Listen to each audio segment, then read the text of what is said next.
Morning, everyone, and welcome to this workshop on state of exceptions and limitation in EU copyright law, copyright flexibilities in the EU and its member state. This event is organized by the Horizon 2020 project Recreating Europe, which I have the honor to let me first of all thank very much all the speakers who accepted to be part of this event today. This event was supposed to take place in person, but unfortunately, due to COVID restriction still ongoing here, we couldn't even organize it in a blended format. The program is very dense, and my colleague Giulia Priora will give you more details about it. But let me first of all briefly introduce you what Recreating Europe is and what we do, so that you get a bit of context of the reason of this workshop today and what we're going to discuss today. Recreating Europe stands for Rethinking Digital Copyright Law for a cultural, diverse, accessible and creative Europe. It's a consortium that was funded by the European Commission and started working in January 2020. Sant'Anna School of Advanced Study coordinated, and as you can see, we have a lineup of research centers and associations working with us on the project. The project stems from very common observation of problems afflicting digital copyright in the EU. We face new models of creation, of dissemination and consumption of cultural and creative content. We have new actors in the value chain, and the past 20 plus years of EU harmonization try to tackle structural and regulatory constraints created by these changes, but they still present pitfalls, both regulatory pitfalls at the level of fragmentation, uncertainties in the law, lack of flexibilities, problems in balancing, weak link with cultural and media policies and so on, and problems also in the market, failures of the market, from fragmentation to inefficiencies, distortion in competition, abuses and so on. The project stems from the observation of 4 different phenomena stemming from this background, from complexity in copyright law to awareness and knowledge gap from stakeholders to policymakers to the general public, and a general tendency to relinquish copyright in favor of other tools. So to solve these problems or to contribute to the debate, what we try to do is to bring, with our research, a groundbreaking contribution to the understanding and management of copyright in the digital single market, and to advance the general discussion of the way how intellectual property rights can be best regulated in order to facilitate access, consumption, and generation of cultural and creative products. What are our buzzwords? What do we work around? Access to culture, incentivizing cultural and creative production, fostering cultural diversity, ensure that this also leads to competitiveness of our creative industries, and moving towards the democratization of culture. The way how we tackle the 4 phenomena you saw being the background of our work are a mix of different methodologies and tools, from looking at copying strategies of stakeholders to adopting cross-disciplinary approach to all the problems we analyze, to generating several mappings and wide range of data sets to help policymakers to inform their evidence-based decision-making, and always involving stakeholders with participatory research activities in each and every part of our research.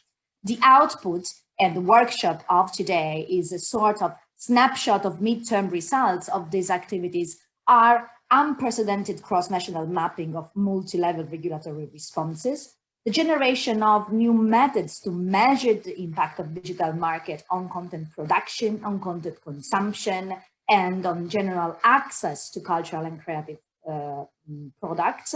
We are also mapping and evaluating content filtering technologies and the way how they impact on access to culture and generation of cultural and creative content. At the end of this project, in a year and a half time, end of 2022, we will be ready with a set of policy recommendations and best practices able to remove bottlenecks to digital access and accessibility, and also to digital creation in as spread as a way possible, to exploit what we believe are untapped opportunities offering by the digital single market, and also to make sure, to the extent possible, that finally digital copyright is embedded within EU cultural and creative policies.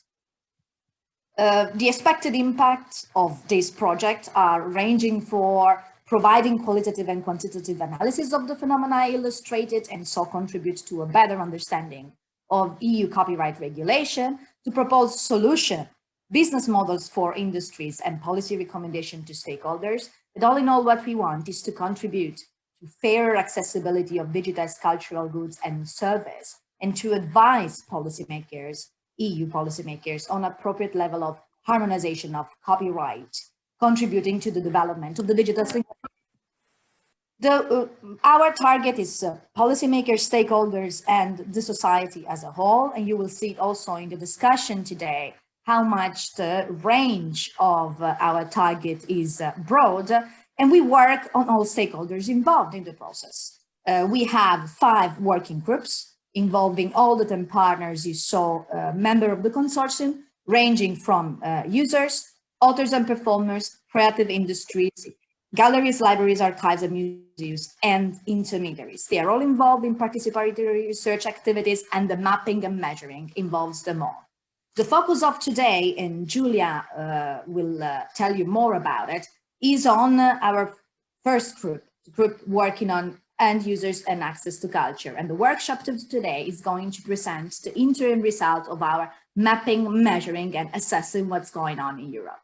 That's all what I wanted to say to lay the groundwork for the debate and discussion, which is going to take place this morning. And now I'm happy to leave the floor to Giulia, who will tell you more about the background research inspiring this workshop.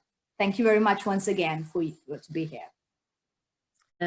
With this task. So I don't have much time, actually. 20 minutes will run fast, so I will go quickly to explain what I intend to do during these 20 minutes. So my task would be to look at flexibility in exception. So, and I might conclude that exception, the systems of exception might be actually largely inflexible. And I also compare this inflexibility with the flexibility of economic rights that, on the contrary, I will try to demonstrate are rather expansive and flexible enough.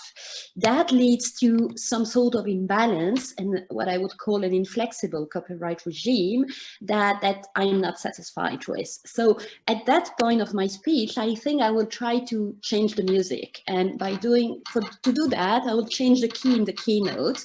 So I will let you see by yourself if it would lead to more dissonance or more harmony. So you will tell me at the end. So let me start by looking at what flexibility means, actually. So flexibility usually has 2 different meanings. First, it's the ability to change or to be changed according to the situation. And this is the general meaning we give to flexibility when we talk of copyright exception.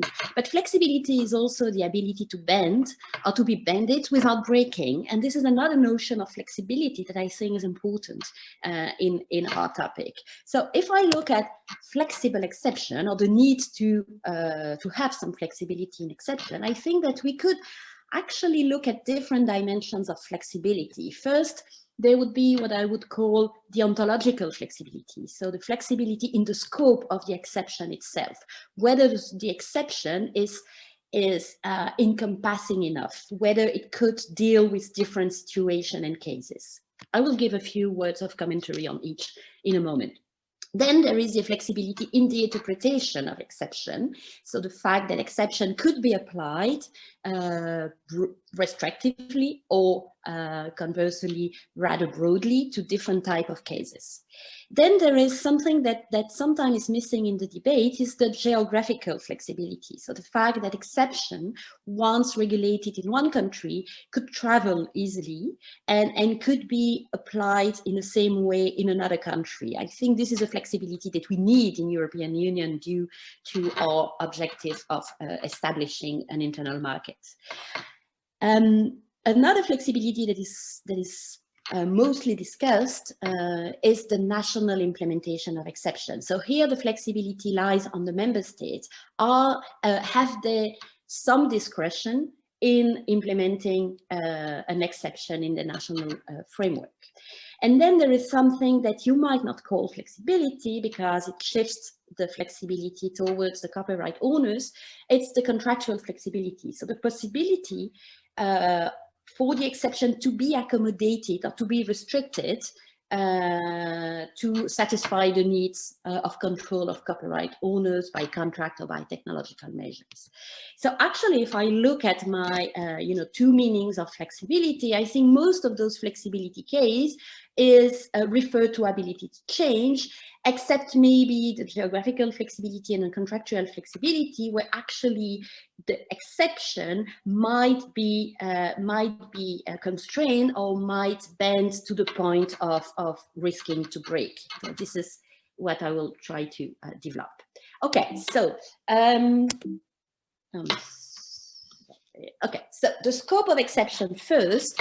I will be very quick here. So actually, I will go very quickly through my slides, and there are more elements of information on my slides, and they will be for your information later on, but I won't have time to go in all details. So as to the scope of exception, of course, it goes without saying that it depends on the condition of exception. Some of exceptions contain some flexible standards like fair practice, economic significance, etc. They determine the beneficiaries of the exception or not. They are formulated in technologically neutral terms or not, etc. So depending on the exception, you might have varying degrees of flexibility, of course. As to the interpretation of exception, we all know that the Court of Justice has repeated constantly that the exception should be strict, but there is some room for functional interpretation to enable the effectiveness of this exception and the purpose of the exception to be observed, and particularly, said the Court of Justice in the 2019 3 cases dealing with exception and fundamental rights, particularly if exceptions pursue a fundamental right. There, the interpretation might be loosened a bit more. That led the Court of Justice to extend the exception when it was necessary for its effectiveness, like the Ilmer case, but also sometimes to extend the exception to new modes of use. They were strictly not included by the lawmaker at the time, and it was the VOB case with the e-leading exception. So there is some room here for expanded application. The cross-border application, I will go very quickly here. So the fact that an exception might be applicable to a use in one state, but as soon as the use has a cross-border application, the exception might suddenly break and not be valid anymore in another countries. This is something that the EU lawmaker has started to deal with in recent decision or even cases, but I think this is something that is still largely unexplored and where more flexibility should be pursued. Okay, the most important point, I think, when we talk about flexibility is the possibility for states to have some room where they implement the exception in their national law. So we know that the principle is a closed list of exception, and so the states cannot go further than that closed list of exception. But at the same time, the Court of Justice has progressively built a system of guidelines to help the states to to know what they can do or what is the discretion that they might have. So I put here a lot of principles that come from this system built up by the Court of Justice. And the last cases, the Finken Median case, Pelham and Spiegel Online cases of 2019, constituted a good summary of the state of case law and how the Court of Justice gives some power for the member states to implement the exception. So it insisted on the primacy of union law, so the fact that notably the protection of fundamental rights of the EU Charter must be achieved, that the states have some discretion in implementation, but they have to play with EU rules like proportionality, compliance with conditions, the high level of protection of copyright owners, the functioning of an internal market. They have to ensure some effectiveness of exceptions and a fair balance. They have to comply with the three-step test, and they also need to implement exceptions in an harmonized manner. So even though they have some room for maneuver, they have to look at what the other states are doing to be able to have an harmonized picture of exception across Europe. A question that was only sketched by the Court of Justice, but I think is really fundamental, is whether the member states have a choice not to implement an exception, and particularly if the exception conveys a fundamental right. In the same three decision, the Court of Justice said exceptions are rights of users, and I quote, exceptions may or even must be transposed by the member states, but it didn't develop any further the condition for this must be transposed by the member states. And also another rule that comes out of those decisions is that fundamental rights should be guaranteed by the states when transposing the exception, but fundamental rights cannot be used as a defense and a specific defense for infringement beyond the case of exception. So in my opinion, it should lead to member states, if they have to comply with the obligation under EU law, to transpose exception that convey a fundamental rights, because otherwise the users might not have any other means to really to benefit from their right of exception of expression, for instance. The Advocate General in those cases went a step further and argues, I think, for a mandatory implementation. We could discuss it further. So actually, the Court of Justice leaves us with a very complicated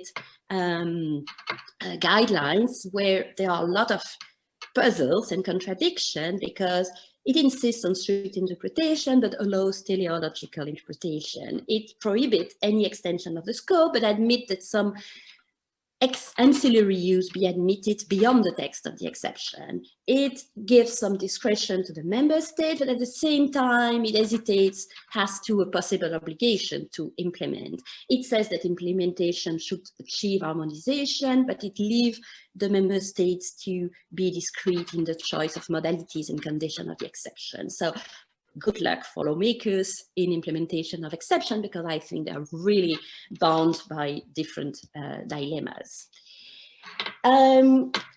So the last point that would also help me to make a transition is the flexibility of the exception in a reverse flexibility. So the possibility to subject the exception to further control by copyright owners. Okay? And we know here that a few years ago, it was completely admitted that exception could be further controlled by copyright owners, by contract, or by technological measures. The EU law has started to put in place some defenses against this private ordering that could disrupt the balance between right and exceptions. And I will not go into the details here, but this is something also that type of flexibility should not be something that we should allow any further. That gives me the possibility to transition to the flexibility of rights. Because if we look at flexibility of exception, it's because we would like exception to be more flexible in defeating the exclusive rights, or in creating spaces where exclusive rights would not extend.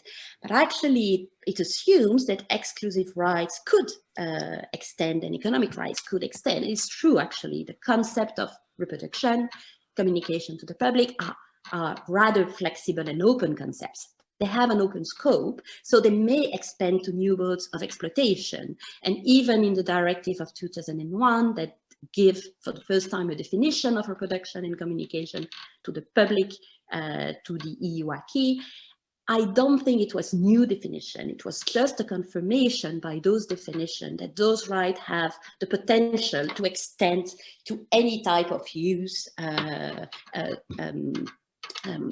coming from the new digital environment. So that flexibility of reproduction and communication to the public is also justified by what has become a mantra of the EU lawmaker and the EU Court of Justice, the high level of protection of copyright owners. It was only one recital in the 2001 directive, but became a very important principle of copyright law. Another reasons for this flexibility game between rights and exception is the fact that rights are technically defined, so specific, so a very broad concept of copy that is only defined by the mere technical fact of a copy makes it that any use or access to works in a digital format, no triggers copy and sometimes acts of making available. And so it means that exceptions are no needed as an answer. Before, exceptions were uses, they were privileged, but nobody gave it a second thought because actually most of the time, many exceptions were just exercised on tangible copies that escaped the control of copyright owners to some extent. I will give you the example of text and data mining. Text and data mining, if you look at what it is in reality, okay, I will really simplify at the extreme here, but looking at a lot of copyrighted content to extract information and to analyze information should not be an act covered by copyright. It's getting access to information, to ideas, and not to modes of expression. But because it triggers some technical acts of copies, an exception was needed to make it escape from the scope of economic rights. But then, because you need to devise a new exception as a response, the exception is also seen as a threat. And in the process, you constrain or you limit the condition of that exception that makes it a use that finally is controlled and is not really enabled. So this is how we have an inflexible copyright regime where we have a hierarchy between rights and exceptions. Rights are the principle and exception, as the term says, are exceptions. And you have also this multiple limitation constraints that apply to the exception that are not on an equal foot with the economic rights. So this is where I would like to propose another system, or propose something else, and changing in the keynote. So my point would be that, in my view, I think exception should be, we should unlimit the exception. By that, I mean that we should stop considering exceptions, as limits, but we should start considering them as privilege, as uses that are privileged within the copyright system. So that would break the hierarchy between rights as a principle and exception as strictly and controlled, strictly bordered and controlled use. But I don't mean by that it would reduce the rights of the authors. So for me, the rights of the authors are the most important element in copyright, so they would not be impaired by the new status given to the exception, but it's just that the exception would be really taking part to the copyright system as a balance. So I think that exceptions should be now considered as enabling devices that support socially legitimate uses. So those legitimate uses should be identified based on the needs of their beneficiaries, libraries, private users, schools, disabled person, etc. I will give you a few examples in a moment. And the design of those privileged use should be organized around the purpose, the objective to be achieved, but not limited with very strict condition. Actually, I think this is what the EU copyright legislation tried to achieve in the last 10 years. I don't think it's completely the directive of 2019 really fulfilled that promise, but it was there from 2009 in the communication of the Commission on copyright in the knowledge economy, where the starting point was not the economic right, but was the needs of libraries, education, disabled persons. And I think this is the way we should go back to. So it would mean seeing copyright as a cultural landscape that has as its purpose to incentivize rewarding creativity, granting control to copyright owners on circulation of works, but also to organize access to works and culture and enabling a dialogic culture. So how would it be done in terms of copyright exceptions, that I would not call exceptions anymore? I think that copyright should be about allocation of access and uses of works, but also about allocation of cost and revenue dealing with those uses. Doing the first without doing the second would be a failure. And I think that both steps are really important. So let me give you a few details. I still have 3 minutes, right? Something like that. Perfect. This is how I talk so quick. So it's a nightmare for translators when there are translators in the rooms and they are really unhappy. But for here, it will work within my time. So allocation of uses and access. As I said, I think that the rights of authors are the primary purpose of copyright. So it means that a lot of uses of copyrighted works should be left to the market and to the control of copyright owners, that they could use their right to authorize or prohibit, the license, etc. That would cover most acts of copies and public circulation of works. Okay, but then there are a lot of collective uses and access to works that deal with the constitution of a public sphere. And in that public sphere, that access to work should not be left to the market. It should be collectively and publicly organized. And I mean here education, research, library, public lending, disabled person, etc. There might be a lot of examples throughout the copyright exception that we could envisage as exception or privileged uses that actually are organized to allow individuals to get access to works through a collective institution. And then you have other type of uses that I would call market limitation. Caterina already mentioned this in her kind introduction. This is cases where it is not a market failure. It is cases where the market should not be able to cover those uses. It could be private uses that for normative reasons or for market failure, whatever, we decide to leave beyond the market. It would be cases where the market should allow some competition, like the exhaustion principle, the interoperability.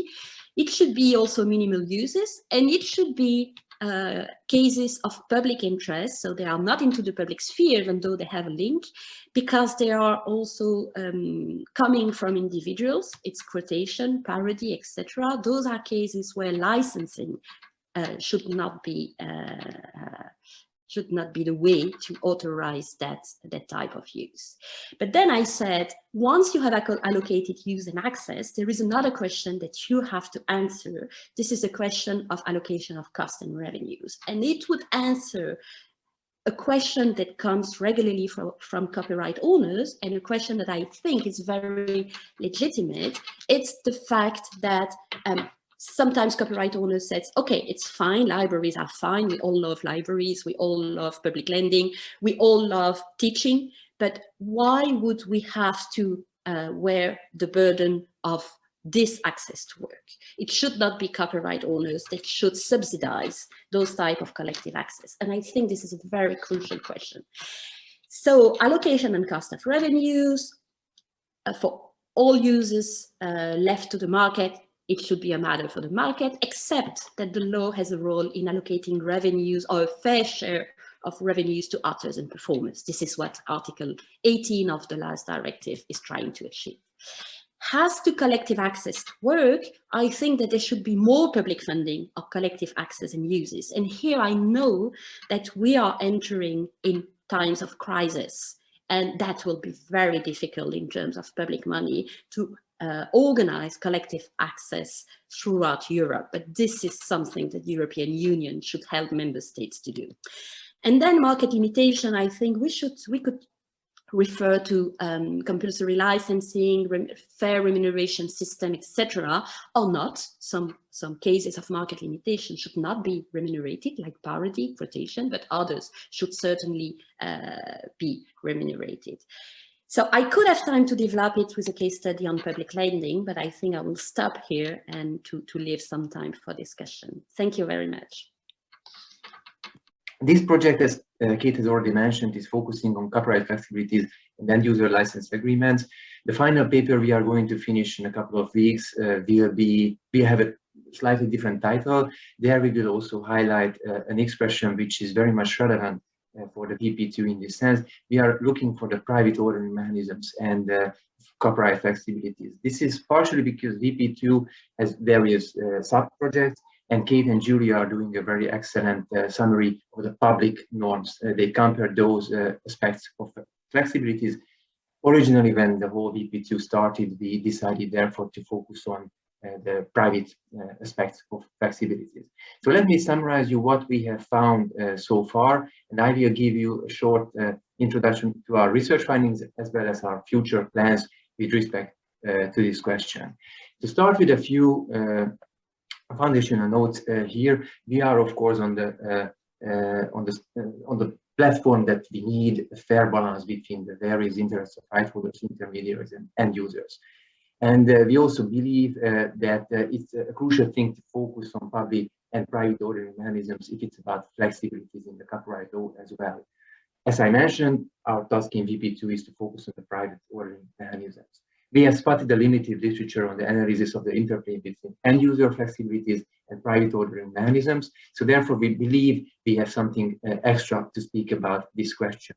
As I will also indicate it in a separate slide, we decided to run a comparative legal as well as an empirical research. A combination of these two approaches seem to be necessary to understand it perfectly, what end-user licenses allow for end users and what is not allowed under these documents.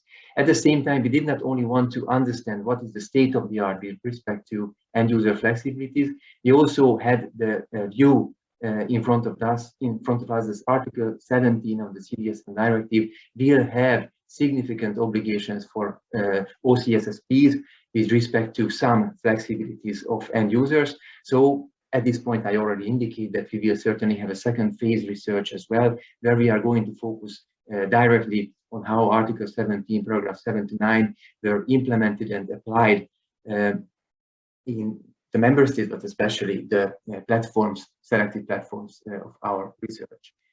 Before starting with our findings, let's speak very shortly about what we believe to be end-user flexibilities. I must highlight, we are certainly not conceptualizing this question 100% perfectly. We have our own view and we had our own project goals. So therefore, we were focusing on flexibilities. Let's start with that first, as covering both, so not both, limitations and exceptions, classic copyright limitations and exceptions, but other flexibilities as well. Some of these are internal to copyright, like duration.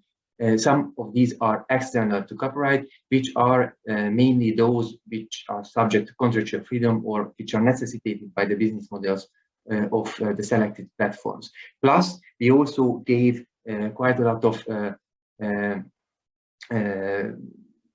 relevance for procedural safeguards questions here. As you will see later on, we focus not only on the notice and takedown issues, but the complaint and redress mechanisms as well as formalities related to the contract amendments and termination. With respect to end users, we decided to follow a summary written by Pascal Chapdelaine a couple of years ago. She had a very interesting pyramid scheme with respect to users, where she argued that there are at least 3 layers of users. The first layer on the top of the pyramid are those who have full control over the copies of protected subject matters. They are mainly relevant users with respect to the tangible offline work. Then in the second layer, Chapdelaine highlighted users who have access to streaming services, and finally layer 3 were the users of social media. This pyramid scheme will have a relevance for our end results as well. I will also highlight how we believe that empirically this pyramid scheme is not absolutely convincing. About our methodology, very shortly yet, we, as indicated earlier, selected a comparative legal research methodology. We base our arguments and the methodology on Van Hoekke's toolbox theory, but we ultimately decided to focus only on mainly on meso-level analysis on the private ordering mechanisms of selected platforms, and we of course had a look at the macro-level public regulations, especially with respect to the Infosoc directive and the upcoming CDSM provisions. Nevertheless, the key element of our research was the empirical activity on our side. We made a systematic and qualitative analysis of selected platforms based on selected originally 15 and ultimately 8 variables. I will mention why we did that on the very next slide. We categorized platforms, at least we used the underlying work of Maurizio Borghi and his co-authors on the categorization of various platforms.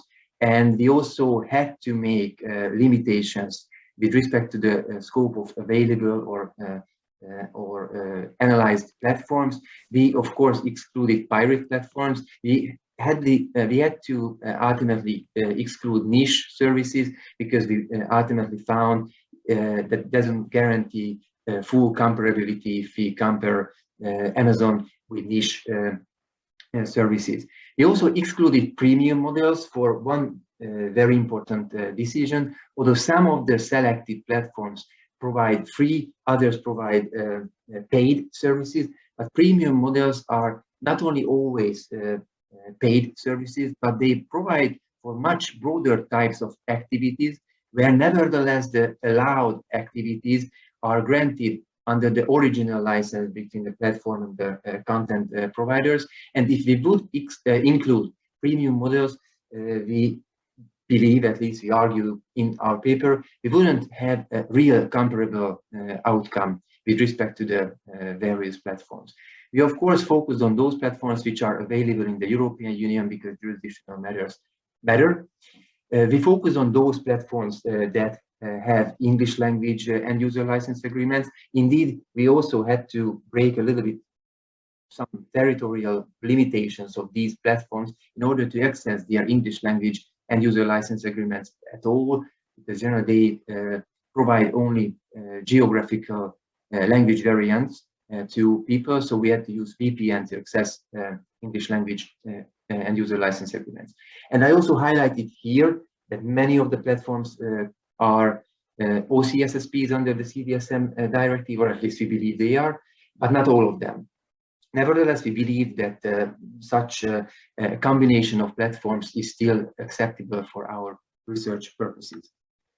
The selected and ultimately analyzed variables of our research are indicated on the screen. A quick word about the fact that we used to have more. We used to have a collection of data with respect to flexibilities for public purposes like citation, quotation, parody purposes, educational purposes, etc., etc., with the hypothesis that we certainly won't find relevant data on all platforms. Nevertheless, we found almost nothing in the end user license agreements with respect to publicly relevant flexibilities. So we sadly had to skip these questions from our ultimate research, but we have the data on these questions as well. Nevertheless, what remain are indicated on the screen. We focus on issues like the extent of access rights to end users and the restricted uses with respect to end users. We focused on how end user license agreements allow for the use of UGC through the platform, and we also analyzed what end users have to grant to the platforms or other users over the UGC. We focused on various technological restrictions on access posed by the platforms. We also focused on secondary dissemination questions ranging from family sharing to redistribution. Some end user license agreements use expressions like these, or resale expressions like these. We also focus on the modification of terms and conditions as well as termination of the agreements, and finally procedural safeguards. We dissected the selected platforms in 4 main categories. Streaming with hosting, streaming services with hosting functions, function was the first group. Streaming without hosting service was the second group. Of course, as you see, both of these groups are providing on-demand services for end users, but the leading difference between them is that Group A offers a broad UGC function, while the other one seriously limits the possibility of end users to share UGC on their platforms. It doesn't mean they fully exclude that, like Disney Plus has its own ability or possibility for end users to share some kind of user-generated contents, but they are much more different from those UGC that people might upload to Twitter or Bandcamp. The third group of platforms included online marketplaces, and the fourth group included social media platforms. Of course, my time is very much limited, so today I am unable to dig into the deep details of our findings. I am much more willing to show you a few key outcomes of our research. And with respect to that, we have named three main effects we have noticed or spotted through our research. Some of these seem to be self-evident. Nevertheless, we believe that all these statements, evidence through empiria, is quite useful for both research and policy purposes as well. The first finding on our side is named as UGC effect. We have found that platforms, of course to a varying degree, but use quite broad internal technological limitations with respect to the use of UGC. We also found that the platforms have a quite distinct and diverging policy with respect to procedural safeguards, including notice and takedown, complaint and redress mechanism. Indeed, with respect to the second, end user license agreements are generally silent. So we believe, and that's a hypothesis for our second phase research, we believe there is quite a lot to do for platforms in order to comply with Article 17, paragraph 9. We found a very interesting asymmetry with respect to amendments and terminations of the existing contracts, or put it this way, contracts are not per se as-is contracts, but amendments and terminations are similarly as-is terminations and amendments. End users are very in a disproportionate position with respect to the changes of the end user license agreements. We also found something which has already been evidenced in greater details in academia, but we also wanted to double check that question with respect to terminology as well as the scope of possible sales of digital contents. At least those people who are here with us and have done something on digital exhaustion must have met quite broad literature on this question. We believe that our findings, empirical findings with respect to these questions, are nevertheless useful to enrich this territory. And something very special, I mentioned Chapdelain's hierarchy of end user experience. We believe that her original triangle or hierarchy is not fully correct, in the sense that forget about full control users from the offline age. We still believe they are on the top of the pyramid, but we believe end users of social media have more flexibility than those users who are using streaming services. We believe that our empirical findings evidence that. So for those people who are interested in this question, shall of course read our ultimate findings in the paper too. Next point, we call it regulatory lock-in effect. Of course, this seems to be naive but relevant information here. Certain activities are covered by or excluded from the scope of end user flexibilities, especially based under the public norms or based on the mere fact that protected subject matters are the use of protected subject matters by the platforms is certainly subject to licensing agreements. But we also spotted during the course of our research that case law is in motion. There are great developments in this field, especially with respect to hyperlinking, embedding, as well as American case law with respect to fair use and server test issues. So put it very simply, we believe that the regulatory lock-in effect, not necessarily through the statutory language, but through the case law development, might be bended, as Professor Dusollier has mentioned that in the keynote speech as well. Finally, we also spotted an important silence on the freedom of expression related limitations and exceptions on the platform side. So we believe there must be some space and obligation on the platform side to amend their end user license agreements in compliance with paragraphs 7 and 9 of the Article 7. Finally, business flexibility effect is the third finding on our side. We do not only believe and find that contracts are as is contracts, so no real chance for end users to amend their content. But we also found that the presence of UGC generates a greater end user flexibilities on the one hand, and asymmetric licensing practices on the other hand. The more platforms require end users to grant more rights for the platform than rights are granted to users by the platform. Indeed, something extra, we have found and we have argued in our paper that fully or mainly non-UGC oriented services offer other type of flexibilities than those that might stem from the copyright flexibilities ecosystem. They provide for business-like flexibilities ranging from family sharing to the use of multiple devices or offline uses. And these kind of business flexibility requirements are not only generated, but practically further contribute to the development of a fierce vertical and horizontal competition on the platform's side. And to conclude with our final opinion with respect to the flexibility of the selected platforms is indicated on the screen.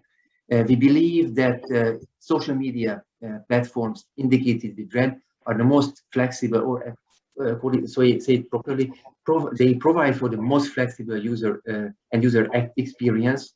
And those platforms that offer streaming without hosting services, especially Netflix at the very end of the line, provide for the least flexible environment for end users, at least according to our findings. I should stop here. I hope I didn't misuse my time extremely. And you can see this is the members of our team, and I only have a few links for you. You can not only contact us through these emails, but you can contact Creating Europe on various platforms. We are eager to hear your point on our research. And of course, thank you very much for listening to our findings here.